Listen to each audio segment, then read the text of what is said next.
మీకు మేజర్ గా 5 heads of incomes ఉంటాయి. ఆ ఇన్కమ్స్ ఏంటంటే income from salaries, income from house property, income from business and profession, income from capital gains and income from other sources.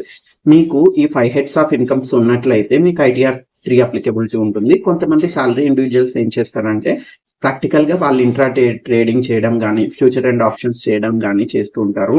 వాళ్ళకి intraday trading and future options వల్ల వాళ్ళకి ITR 3 apply అవుతుంది. మనకు business and profession 3 విధాలుగా చేయొచ్చు అండి. ఒకటి books of accounts maintain చేసి చేయొచ్చు, and no books of accounts maintain చేసి చేయొచ్చు, అండ్ మూడవది ప్రిజంప్టివ్ టాక్సేషన్ ద్వారా చేయొచ్చు. మీకు క్యాపిటల్ గెయిన్స్ ఉంది, ప్రిజంప్టివ్ టాక్సేషన్ లో ఈ బిజినెస్ ప్రాఫిట్ చూపెట్టాలనుకుంటే మీకు ఐటీఆర్ 3 అప్లై అవుతుందండి. లేదు నేను రెగ్యులర్ గా బుక్స్ మెయింటైన్ చేస్తూ ఉంటాను, నేను బుక్స్ ఆఫ్ అకౌంట్స్ కూడా ఇవ్వాలనుకుంటున్నాను అనుకుంటే మీకు ఐటీఆర్ 3 అప్లై అవుతుంది.